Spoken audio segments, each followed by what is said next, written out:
ಬಳ್ಳಾರಿ ಜಿಲ್ಲಾ ಸಂಡೂರು ತಾಲೂಕಿನ ಚರ್ನೂರು ಗ್ರಾಮದ ಶ್ರೀ ಮಾರಮ್ಮದೇವಿ ದೇವಸ್ಥಾನದ ನೂತನ ಕಳಸಾರೋಹಣ ಕಾರ್ಯಕ್ರಮವು ಮಾರ್ಚ್ 31ರಂದು ನಡೆಯಿತು. ಚರ್ನೂರು ನಿವಾಸಿಗಳಾದ ಡಿ ನಾಗರಾಜ್ ಹಾಗೂ ಶ್ರೀಮತಿ ವನಜಾಕ್ಷಿ ಇವರು ದೇವಸ್ಥಾನಕ್ಕೆ 40 ಕೆಜಿ ತೂಕದ ಕಳಸವನ್ನು ಒಪ್ಪಿಸಿದ್ದಾರೆ. ಕಳಸಾರೋಹಣ ಕಾರ್ಯಕ್ರಮದ ಜೊತೆಗೆ ಗಂಗಾ ಪೂಜೆ, ನವಗ್ರಹ ಶಾಂತಿ, ಹೋಮ ಹವನ ವಿಜೃಂಭಣೆಯಿಂದ ಜರುಗಿತು.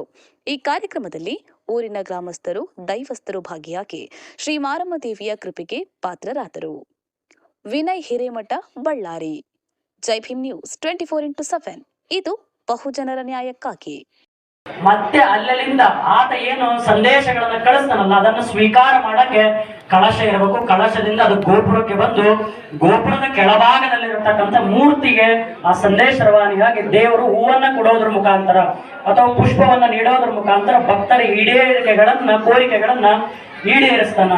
ಹಂಗಾಗಿ ಇದು ಗೋಪುರವನ್ನ ಕಟ್ಟಬೇಕು ಅಥವಾ ಕಳಶಗಳನ್ನ ಇಡಬೇಕನ್ನುವಂಥ ವ್ಯವಸ್ಥೆ.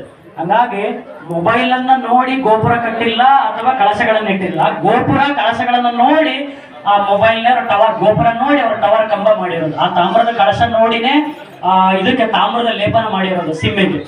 ಹಂಗಾಗಿ ನಂಬರ್ಗಳೇನಿದಾವಲ್ಲ, ದೇವನನ್ನ ಸ್ತುತಿಸುವಂತಹ ಮಂತ್ರಗಳು ಏನಿದಾವಲ್ಲ, ಶ್ಲೋಕಗಳು, ಸ್ತುತಿಗಳದಾವಲ್ಲ, ಅವೇ ದೇವನನ್ನ ಸಂಪರ್ಕ ಮಾಡುವಂತಹ ನಂಬರ್ಗಳು.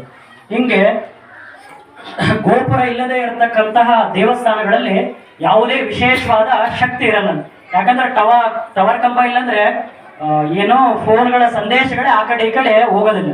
ಹಂಗೆ ಗೋಪುರ ಅನ್ನುವಂಥದ್ದು ಅದು ಟವರ್ ಇದ್ದಂಗೆ. ಗೋಪುರ ಇಲ್ಲಂದ್ರೆ ತಲೆ ಇಲ್ಲದೆ ಇರತಕ್ಕಂಥ ದೇಹ ಇದ್ದಂಗೆ. ಇದಕ್ಕೆ ಈ ಒಂದು ಮಾತಿಗೆ ಇನ್ನೂ ಸ್ವಲ್ಪ ಜೋಡಿಸಿ ಹೇಳೋದಾಯ್ತಪ್ಪ ಅಂದ್ರೆ ಬಸವಣ್ಣವರು ಹೇಳ್ತಾರೆ, ಉಳ್ಳವರು ಶಿವಾಲಯ ಮಾಡುವರಯ್ಯ, ನಾನೇನು ಮಾಡಲಿ ಬಡವನಯ್ಯ, ಎನ್ನ ಕಾಲೇ ಕಂಬ, ದೇಹವೇ ದೇಗುಲ, ಶಿರವೇ ಒನ್ನ ಕಳಶವಯ್ಯ.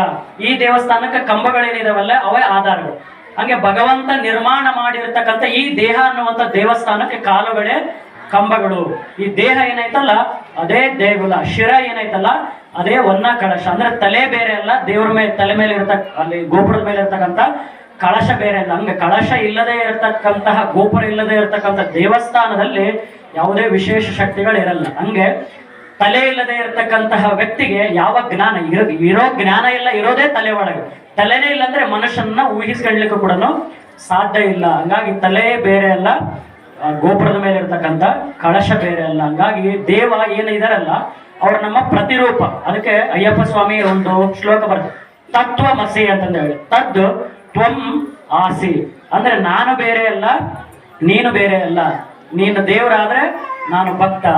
ಹಂಗಾಗಿ ಒಂದು ವಚನ ಬರ್ತದೆ, ಏನಪ್ಪ ಅಂದ್ರೆ ಈ ಜಗತ್ತಿನೊಳಗೆ ಯಾವುದು ದೊಡ್ಡದು ಅಂತಂದ ಹೇಳಿ ಬರುತ್ತೆ. ನಿಮ್ಮ ಪ್ರಕಾರ ಜಗತ್ತಿನೊಳಗೆ ಯಾವುದು ದೊಡ್ಡದಿರ್ಬೋದು?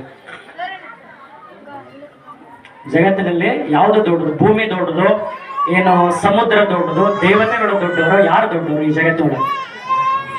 ಸಮುದ್ರ ದೊಡ್ಡದಂತ ಹೇಳ್ತಾರೆ. ಯಾಕಪ್ಪ ಅಂದ್ರೆ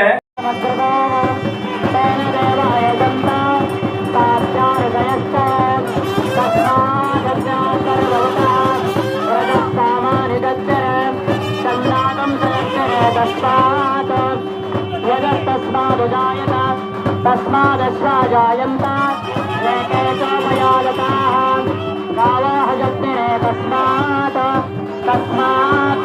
गावयः रक्तरसं रजतः कतिदावकल्पयन् मुखं किमस्य कौपाः गावोरापाद उच्यते यशवानः